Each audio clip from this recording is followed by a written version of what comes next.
네, 오늘 이 말씀을 통하여 우리에게 하나님께서 은혜 베풀어 주실 줄로 믿습니다. 날씨가 굉장히 추운 한 주간을 보내고 있습니다. 너무나 추워서 새벽에도 참 일어나기가 좀 부담이 될 정도인데요. 우리 주변에 계신 분들에게 우리 이렇게 축복했으면 좋겠습니다. 인사하겠습니다. 건강한 신앙생활로 행복하게 살아갑시다. 건강한 신앙생활로 행복하게 살아갑시다. 네, 늘 기도 제목 중에 1번이 그런 것 같습니다. 건강한 신앙생활을 잘 감당할 수 있도록 우리 동부제일교회 경내에 하나님께서 울타리 쳐달라고 늘 기도하고 있습니다. 특별히 수요기도에 참석하신 여러분에게 건강의 복이 함께하기를 주의 이름으로 축원합니다. 이제 오늘부터는 사사기 말씀을 좀 살펴보려고 합니다. 이전에 그 2023년 하반기죠. 그리고 작년 상반기 때 무려 33주에 걸쳐서 긴 시간 여호수아서 말씀을 살펴봤습니다. 그리고 잠시 이제 몇 주 동안 또 전도서 말씀을 쭉 살펴보다가 여호수아서의 말씀을 조금 이어서 보고 싶은 마음이 들었고 연구하며 생각하던 중에 다시 한번 도전을 하게 되었습니다. 여러분 33주 동안 깊게 다루었던 그 내용을 보게 되면은 먼저 모세의 지도력을 이어받은 여호수아가 이스라엘을 인도하여 요단강을 건너서 가나안 땅에 들어가서 정착하게 되는 그 과정을 담아내고 있습니다. 그래서 약간의 기억을 되살리기 위해서 제가 여호수아서의 말씀을 짧게 언급을 하고 그리고 사사기 말씀으로 들어가 보도록 하겠습니다.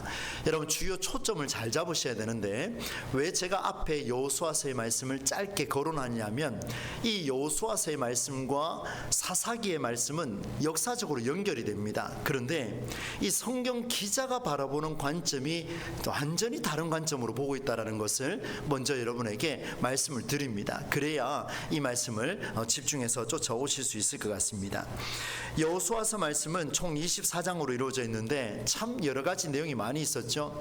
대표적으로 여리고 성을 정복하는 그 이야기는 기생 라합을 또 살려주는 그 이야기, 난공불락이라고 하는 그 성이라 할지라도 하나님의 말씀으로 승리하게 되는 출발점이 여리고성을 정복하는 일이었습니다. 그러나 두 차례 여리고성을 정복하고 두 차례의 아이성을 정복하는 그 전투가 있었는데 그 중에 첫 번째 전투에서 심각하게 무너지는 모습을 봤습니다. 왜 그랬는가? 하나님 말씀을 어겼기 때문에 그렇습니다. 무슨 말씀인가 하면 아간이라는 사람이 전쟁에서 전리품으로 받은 그 내용을 숨기지 말라, 훔치지 말라 이렇게 분명히 이야기했건만 아간은 그 여호와께 구별된 물건을 훔치고 맙니다. 그래서 그 결과 그의 소유와 그와 그의 가족은 모두 아골 골짜기에서 불살라집니다. 그리고 난 뒤에 두 번째 아이성 전투에서는 하나님이 말씀해 주셨습니다. 바로 매복 전술인 복병을 두라 하셔가지고 매복 전술로 아이성을 대승하게 되는 놀라운 일이 벌어졌죠. 그 일 이후에 아모리 족속의 5왕과 그들의 땅을 정복한 여호수아, 그리고 그 앞서서 먼저 두 왕을 정복했던 모세가 정복했던 왕을 포함하면 총 여호수아는 33명의 왕과 지역을 정복하게 됩니다. 그러니까 거의 다 정복했다고 보셔도 과언은 아닐 것입니다. 그런데 놀랍게도 여호수아 말씀을 보면서 우리가 그 말씀을 봤습니다. 그럼에도 불구하고 여호수아가 나이가 들어 이렇게 표현을 했죠. 여호수아가 이제 힘이 기력이 약해졌습니다. 나이가 들어 블레셋 지역의 땅은 정복하지 못했다 이렇게 표현을 하고 있습니다. 여러분이 이스라엘 지도를 여기 위에다가 한번 띄워 보시면 여러분이 보실 때 왼쪽 편이죠. 왼쪽 아래쪽이 블레셋 땅인데 이 지역을 점령하지 못했다라고 남아 있습니다. 놀랍게도 이 내용은 사사기 말씀으로도 이어지게 됩니다. 어떻든 여러분 하나님이 이스라엘 자손 앞에서 그들을 쫓아내시겠다 약속하셨기 때문에 앞서 모세를 통해서 요단강을 중심으로 여러분이 보실 때 오른쪽이죠. 오른쪽에 있는 이 땅을 하나님 정복하게 해주시고 그리고 왼쪽이군요. 왼쪽에서 또 오른쪽 땅에 요단 동편과 서편을 모두 땅을 획득하게 되는 하나님의 약속을 선언해 주셨습니다. 요단강을 중심으로 서쪽 땅을 이제 분배하기 시작을 하죠. 그때 참 대단한 인물이 한 명이 나타났습니다. 여러분 한번 맞춰보십시오. 이 산지를 내게 주소서라고 외쳤던 사람이 누굽니까? 그새 다 잊으셨습니까?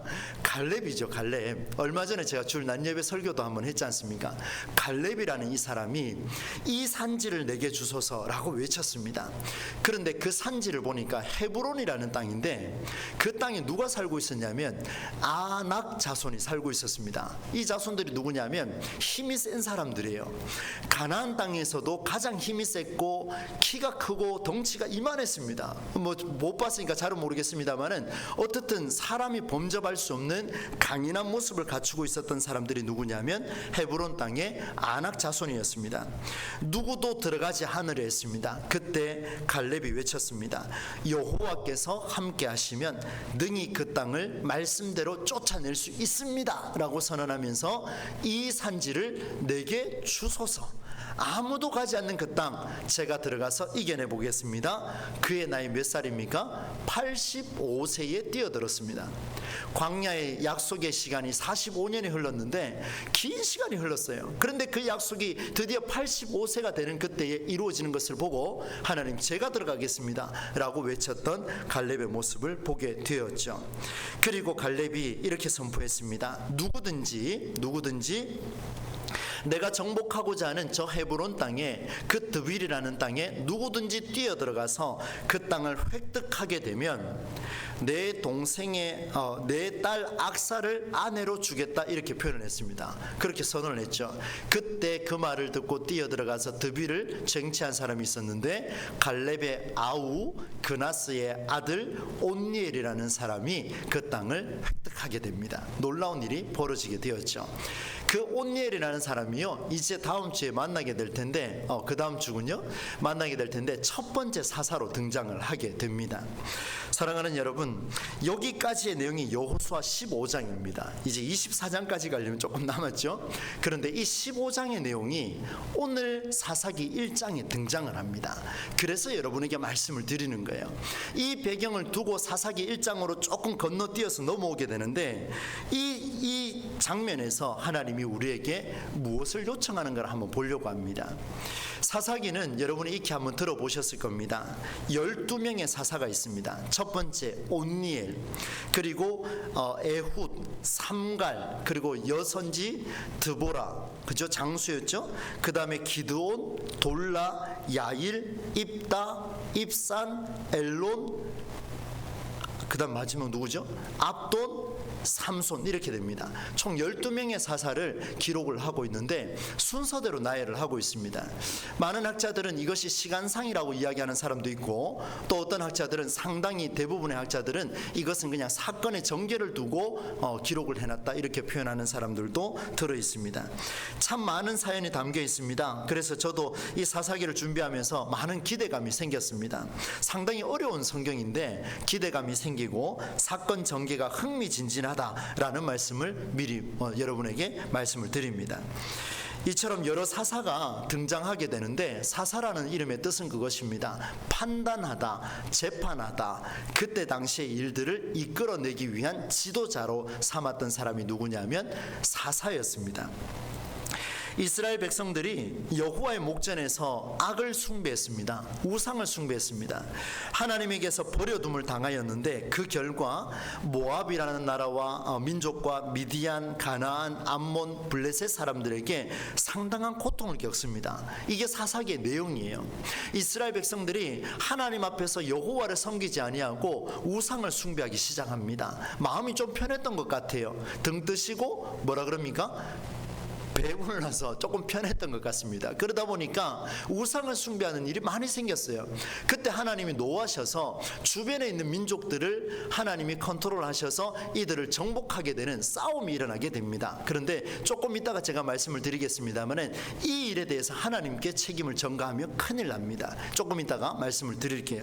근데 하나님이 그들을 사용하셨다라고 이야기를 하면서 이런 전쟁이 벌어지게 되는데 그때 하나님이 그들을 내버려 두고 하셔가지고 가지고 이들을 고통을 겪게 합니다.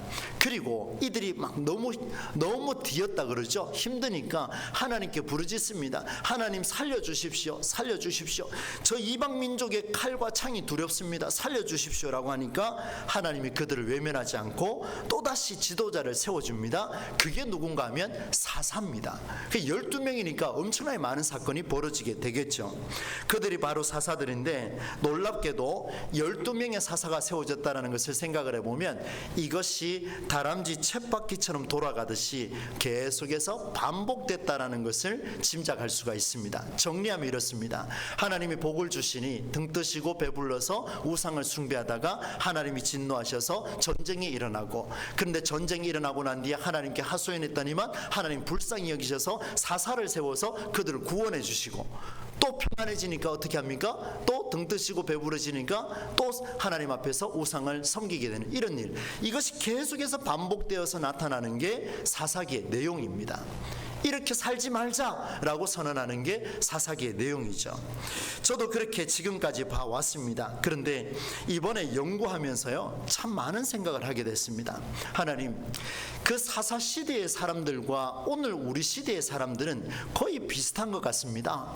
아니, 다른 사람이 아니라 하나님 앞에 선 이 목회하고 있는 저 자신을 바라볼 때 하나님 살려달라고 기도했다가 하나님 복을 주시면은 또다시 평안해져서 내 마음대로 조금 움직이다가 또 힘들어지면 하나님 앞에 부르짖고, 이것이 반복되고 있는 이 모습, 단순히 이런 이야기를 보여주려고 반면교사 삼으라고 보여주려고 사사기를 기록했을까? 그렇지는 않을 것 같습니다.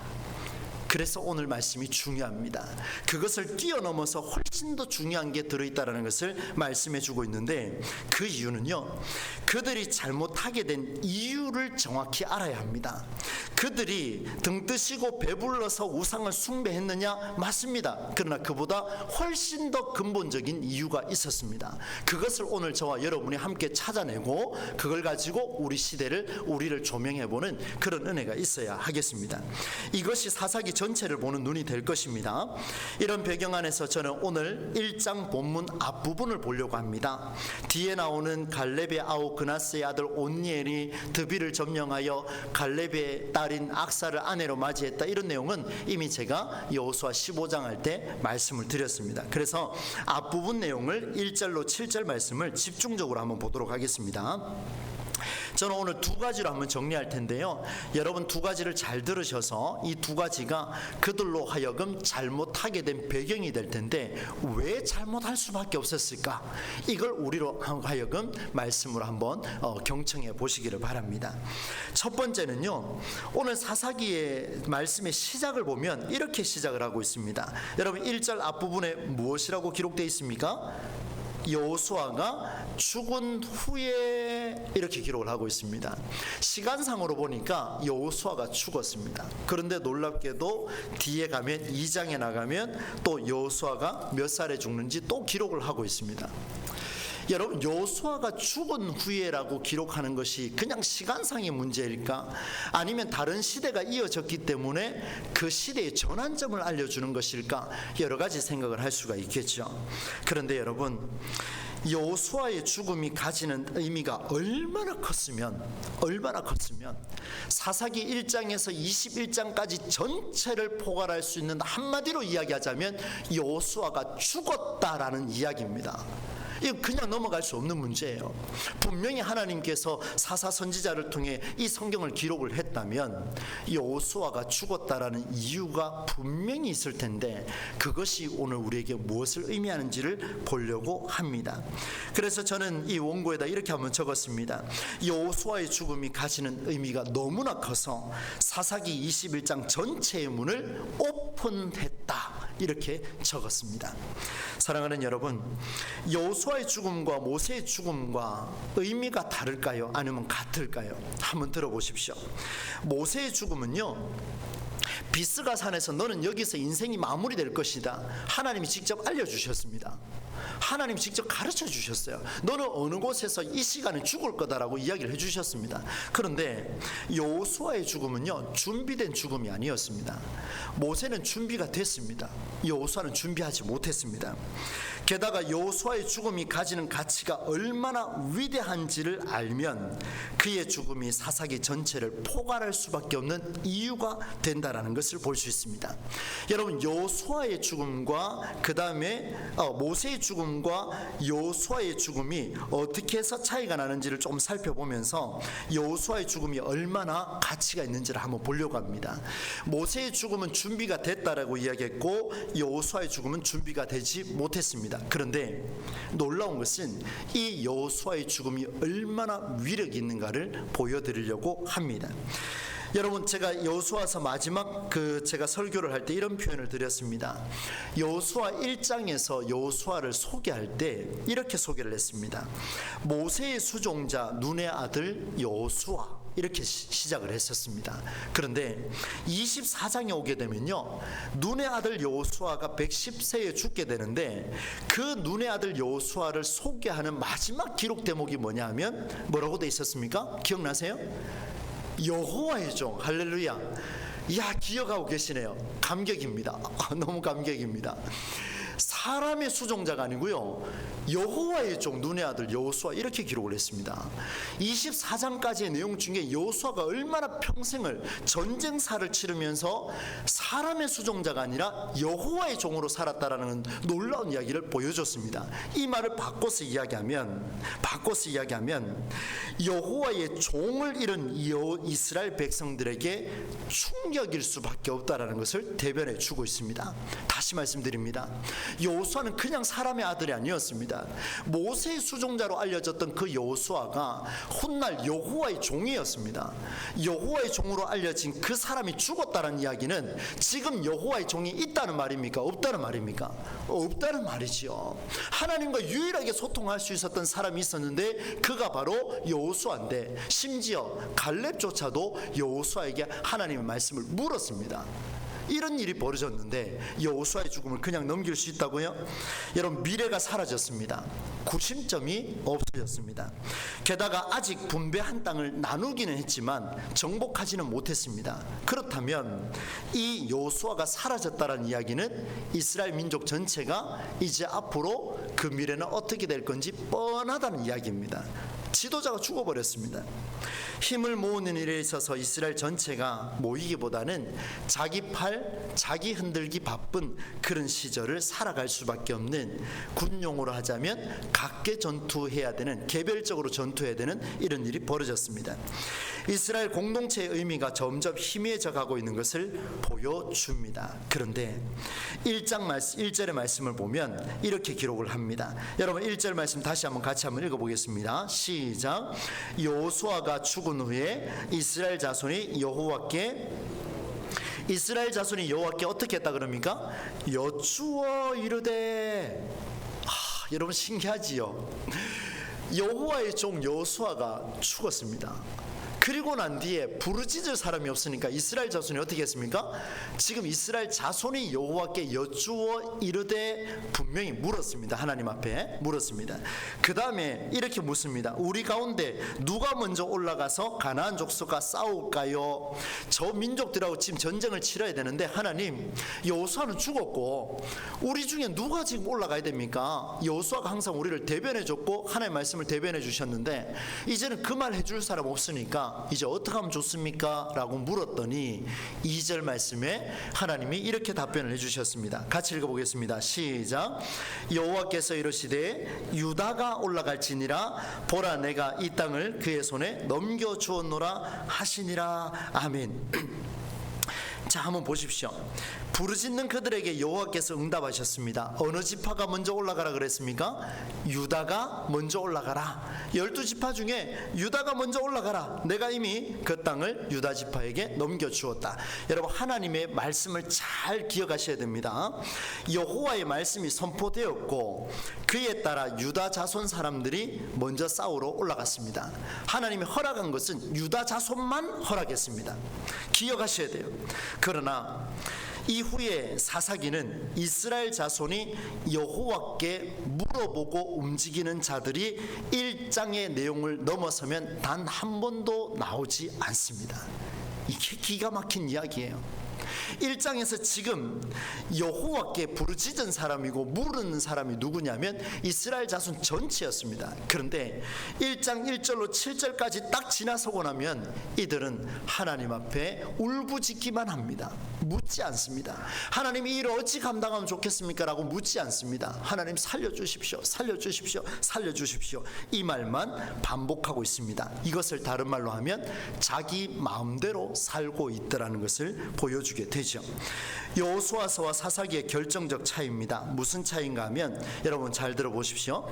여호수아는 하나님의 말씀이 부재한 것을 경험했습니다. 한 번 경험했습니다. 언제였습니까? 언제 경험했습니까?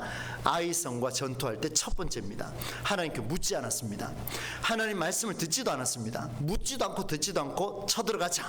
쳐들어갔다가 36개 주랭랑했습니다. 그 이유가 무엇이었습니까? 아간이라는 사람이 이미 범죄한 것이 있었기 때문에 하나님은 전혀 요동하지 않았습니다. 그런데 놀랍게도 첫 번째 아이성 전투가 그것이었는데 바로 깨닫고 말씀의 부재를 극복해내는데 아간과 그의 자손을 다 불살라버리고 말씀의 부재를 극복하면서 하나님 어찌하면 좋겠습니까? 라고 물었을 때 하나님이 어떻게 하라 했습니까? 복병을 쓰라, 매복 작전을 쓰라 하는 말씀해 주셨어요. 그러니까 딱 한 번을 제외하고는 여호수아는 하나님 말씀으로 살아냈습니다. 그런데 사사기는요, 조금 전에 제가 말씀드렸던 것처럼 이제 앞으로 우리는 보게 될 겁니다. 하나님 살려주십시오라고 일방적인 호소 외에는 하나님과 소통하지 않습니다. 절대 소통하지 않습니다. 얼마나 이기적이고 자기 마음대로 살았으면 사사기는 말씀의 부재를 적나라하게 보여주는 성경 역사라는 것을 우리에게 말씀해 주고 있습니다. 그리고 여러분 보십시오. 유다만 올라가라 그랬습니다. 유다 자손 너희가 가라 그랬습니다. 그런데 3절 한번 보십시오. 같이 한번 읽어봅시다. 3절입니다. 시작. 유다가 그의 형제 시므온에게 이르되 내가 제비 뽑아 얻은 땅에 가나안 족속과 싸우자. 그리하면 나도 네가 제비 뽑아 얻은 땅에 함께 가리라 하니 이에 시므온이 그와 함께 가니라. 여러분 이것도 제가 하고 싶은 말이 너무 많습니다. 한번 보십시오. 협력해서 전쟁에서 이겼다고요? 여러분 천만의 말씀입니다. 그렇게 해석해 놓은 거 있으면 이제 들으시면 안 됩니다. 오늘 말씀 잘 보십시오. 그게 그 맥락입니까? 아니지 않습니까? 지금 하나님께서 누가 가면 됩니까? 라고 물었을 때 유다가 올라갈지니라, 유다가 가라 그랬습니다. 유다가. 그런데 어찌 유다 자손이 3절에 와서 바로 이어서 이야기하기를 자기 형제 시므온에게 가자 이야기합니다. 그런데 조건을 달죠. 네가 지금 나와 함께 가면 나도 네가 허락한 그 땅을 들어갈 때 내가 도와주겠다. 쌤이 아니고 윈윈, 그죠? 서로 위기 이겨내자, 이런 이야기 아닙니까? 여러분 하나님 말씀을 이렇게 이용하면 됩니까? 안 되지 않습니까? 기가 막힌 일이 지금 벌어지고 있어요. 여러분 여호수아가 죽은 후에라는 이 말은 여호와 하나님의 말씀이 사라지고 있음을 보여주고 있고 이스라엘 자손이 한 번 물어본 일 이외에는 그것이 전부였다라는 것을 보여주는 게 사사기의 말씀입니다. 어떻습니까 여러분? 이게 첫 번째 내용이에요. 오늘 우리 시대에 여러분에게는 말씀이 살아있습니까? 부재합니까? 어쩌면은 사건이 발생했을 때 너도 이기고 나도 이기고 가자, 하나님 말씀을 이용하자, 이렇게 말하지는 않습니까? 굉장히 심각한 도전을 우리에게 주는 그런 메시지라 볼 수가 있겠습니다. 정확하게 이야기하자면 하나님의 말씀에 의해서 움직이라 라는 그것이 첫 번째 내용이었습니다. 그리고 두 번째 내용이요, 아주 독특합니다. 저는 이 말씀을 보면서 왜 이 이야기가 삽입됐을까, 아니 넣어놨을까, 이런 생각을 했습니다. 베색이라는 지역에서 만난 한 왕이 있었습니다. 그가 누구냐면 오늘 성경에 보니까 5절 말씀에 아도니 베색 이렇게 표현하고 있습니다. 베색이라는 지역에 아돈이라는 이름을 가진 거 보니까 왕이 맞는 것 같습니다. 이 아도니 베색이라는 왕의 이야기가 사사기 서두에 등장하고 있습니다. 정말 이상합니다. 왜 그런가 하면요, 이방 땅의 왕이 어떻게 죽었는지 그게 그리 중요합니까? 지금 중요하지 않습니다. 지금 유다 자손이 그들과 싸워서 이긴 것만 이야기해줘도 모자랍니다. 지금 사사기 한번 보십시오.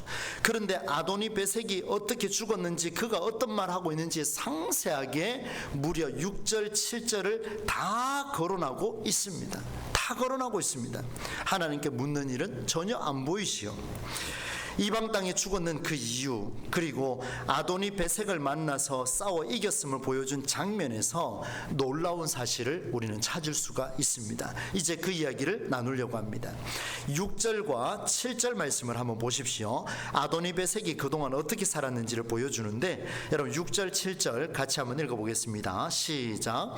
아도니 베섹이 도망하는지라 그를 쫓아가서 잡아 그의 엄지손가락과 엄지발가락을 자르매. 잠시만요. 아도니 베섹이 도망하고 있는데요, 이 유다 자손이요 그를 쫓아가서 잡았습니다.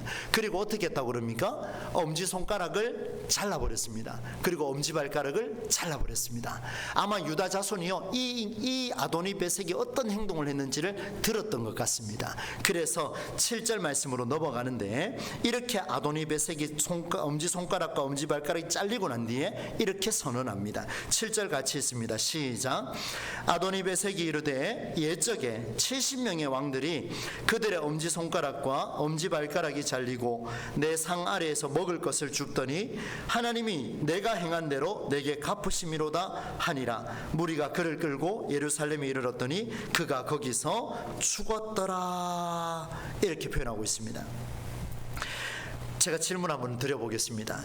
하나님이 내가 행한 그대로 나에게 갚으셨습니다 라고 누가 했습니까? 지금 아도니 베섹이 지금 한 말입니다. 이 기가 막힌 이야기가 지금 펼쳐지고 있어요. 이방 땅의 왕이요, 그가 하나님을 어찌 알겠습니까? 그런데 죽음을 앞두고 하나님이 하신 일이다 고백할 수 있을까요? 이 정말 말도 안 되는 이야기 아닙니까?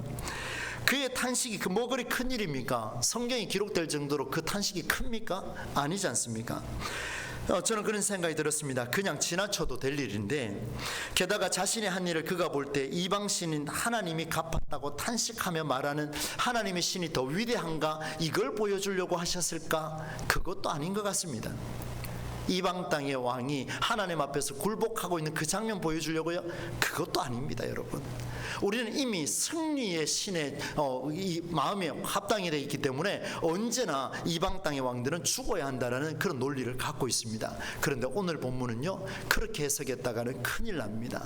그게 이스라엘 백성들이 가지고 있었던 교만이기 때문에 그렇습니다. 아도니 베섹의 말은 사사기 1장에 나오는 내용이 전부입니다. 더 이상 내용이 없습니다. 7절 한 절밖에 없습니다. 그런 점에서 큰 의미가 있는 것이 분명합니다. 왜냐하면 제가 서두에 말씀드렸던 것처럼 사사기 전체를 열어가는 오픈, 바로 문이 열리는 시점에 등장하기 때문에 그렇습니다. 그러면 이런 질문이 생기죠. 무슨 이유로 그의 말을 담아두었을까? 이 아도니 베섹의 말을 왜 담아두었을까? 성경이 기록됐다는 점은 이는 분명 아도니 베섹의 말을 듣고 있는 누구죠? 유다 자손들로 하여금 간과하지 말라, 너희가 이 말을 들어야 하느니라, 사사기를 보고 있는 자들아 너희가 이 말을 들어야 하느니라 라는 하나님의 음성입니다. 어쩌면 하나님의 강력한 경고의 메시지일 수도 있습니다. 그것은 하나님이 내가 행한 일 그대로 갚으시는 분이라는 것을 잊지 말라, 이방 땅의 왕의 입에서 나오겠습니다. 아도니 베섹은 이전에 70명이라는 엄청난 숫자의 왕들의 엄지발가락과 엄지손가락을 잘랐습니다. 70명의 왕이라는 이야기는 70명의 왕이 속한 민족을 말살시켰다는 내용과 같습니다. 그들로 하여금 상 아래에서 먹을 것을 주워 먹게 만들었지요. 그는 유다 자손과의 전투에서 패한 결과 자기가 행한 그 일 그대로 당하고 말았습니다. 하나님이 위대하시다 그 말한 게 아니라 내가 이렇게 그대로 당했다라는 것을 보여주면서 오늘 사사기 성경 기자는 하나님 또한 그리하실 것이라는 것을 보여주는 것이 이 본문의 메시지입니다. 이스라엘 백성들에게 허락된 자유가 책임 있는 자유인가 묻습니다. 너희가 우상을 숭배하는 그 일이 책임 있는 일인가? 너희가 지금 행복해하고 있는 일이 하나님 앞에서 책임 있는 자유인가 묻습니다. 12명의 사사들이 등장하기까지 그들의 삶은 우상을 숭배하는 일로 책임을 회피했습니다. 그들의 자유를 책임을 다하는 게 아니라 책임을 회피하는 일에 사용했습니다. 죽을 지경에 이르자 하나님을 향해 다시 살려달라 했습니다. 교만하기 짝이 없고 비겁하기 짝이 없습니다. 그들의 울부짖음은 하나님은 또 외면하지 않고 살려주십니다. 사랑하는 여러분, 여러분은 책임 있는 신앙인의 삶을 살고 있습니까? 아니면 책임을 회피하며 때마다 요술램프를 열어가는 하나님을 만나고 있습니까? 여러분, 이스라엘 백성들의 삶은 다시 우상 숭배의 어둠에 빠졌습니다. 급기야 하나님은 이방 민족이 이스라엘을 침공하는 일을 허락하는 일이 벌어졌습니다. 하나님이 그들을 사용해서 무너뜨린 것이 아니라 그 이방 민족이 이스라엘을 침공하도록 내버려 두셨습니다. 허락하시고 말았습니다. 왜 그렇습니까? 여호수아가 있을 때는 민족이 단단했습니다. 구심점이 있었습니다. 미래가 있었습니다. 하나님의 말씀이 있었습니다. 말씀 중심체로 공동체가 이루어졌는데 여호수아가 죽고 나니까 어떤 일이 벌어집니까? 이들에게는 책임 있는 자유가 없었습니다. 말씀 앞에 겸허하지 못했습니다. 말씀이 부재했습니다. 그들은 자기들의 행한 일의 결과를 그대로 갚음을 당할 텐데도 불구하고 그들은 하나님의 메시지를 들을 생각이 하는 것이 아니라 오히려 울부짖고 있는 그 모습이 반복이 됐습니다. 사랑하는 여러분, 방심하지 마십시오. 마귀에게 틈을 주어서는 안 될 것입니다. 어둠의 영에게 방심하지 말고 틈을 주지 마십시오. 우리가 잠시라도 틈을 주는 순간 우리는 다시 유혹에 빠져서 헤어나오지 못할 것입니다. 왜요? 아도니베섹의 말을 들으시기를 바랍니다. 내가 행한 그대로 갚으시는구나. 아도니베섹의 말이었습니다. 그러나 이 말은 오늘 성경에 근거하여 이렇게 한번 바꿔보려고 합니다.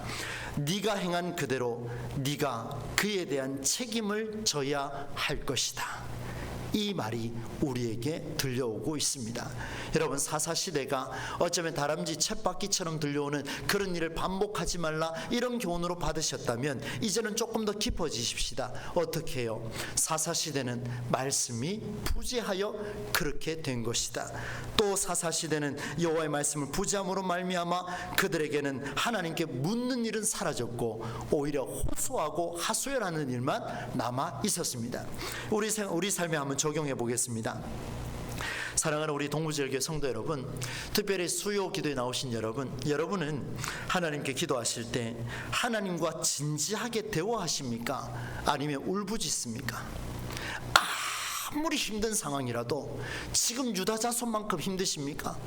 나라를 잃고 빙글빙글 돌다가 다시 이제 땅을 찾으려 하는데 전쟁을 또 치러야 합니다. 누가 피를 흘릴지도 모르는 상황입니다. 여러분은 어떻습니까? 우리 상황 속에서 내 문제가 조금 있다고 해서 하나님과 대화하기를 원하고 계십니까? 아니면 하나님 앞에 또다시 하소연하며 하나님 내 인생 왜 이렇게 만드셨습니까? 라고 울부짖고 있습니까? 하나님은 울부짖는 자를 찾는 게 아니라 울부짖어도 그들을 구원해 주시지만 하나님의 진심은 사사기를 통하여 나도 너와 대화하고 싶구나. 네가 나에게 물었을 때 내가 유다 자손만 가라고 말하지 않았느냐? 이 음성이 우리에게 들려오십니까? 하나님은 끊임없이 우리랑 대화하기를 원하시지 우리의 하소연을 가지고 하나님과 만나는 것을 그리 원하지를 않는다라는 것을 사사기를 통해서 보았지요. 두 번째 적용해 보겠습니다. 사랑하는 여러분, 하나님은 내가 행한 그대로 나에게 갚으시는 분이다. 이 말은 이방 땅의 왕이 할 말이 아니라 예수 믿는 우리가 할 말입니다. 하나님이 내가 행한 대로 갚으셨다라고 말하는 것은 이스라엘 자손이 해야 할 말이지 이방 땅의 왕이 할 말이 아니었습니다. 우상 숭배한 자들이 할 말이 아니었습니다. 분열되고 우상 숭배하며 즐겨하고 책임을 회피했던 이스라엘 백성들이 해야 할 말을 이방 땅의 말을 통해서, 왕의 말을 통해서 하나님이 하나님이 들려주셨습니다. 얼마나 비참합니까? 오늘 우리에게는 어떻습니까? 오늘 우리가 행한 일에 그에 대한 책임을 우리가 지고 있습니까? 우리가 지고 있으면서 하나님이 책망하실 때 내가 행한 그대로 하나님 나하고 갚으시면 감사합니다, 이제 고치겠습니다, 회개하고 계십니까? 아니면 이방 땅의 왕이 선포한 그 내용이 하나님이 그를 진노하시고 하나님이 더 위대하시기 때문에 그를 짓밟았다, 이렇게 표현하면서 또다시 승리의 신을 믿고 가시겠습니까? 어느 쪽이 옳은지는 오늘 성령께서 여러분의 가슴 속에 말씀해 주시리라 믿습니다. 여러분, 이 두 가지를 가슴에 새기셔서 이제 우리 남은 생애 가운데에 이 사사기를 통하여 사사기를 보는 관점이 달라지고 하나님 앞에서 우리의 신앙의 책임을 다해 나가는, 말씀의 부재함을 극복해 나가는 우리 모든 심령들이 다 될 수 있기를 우리 주 예수님의 이름으로 간절히 축원합니다. 찬송가 335장 주신 말씀 생각하며 함께 고백하겠습니다. 335장입니다.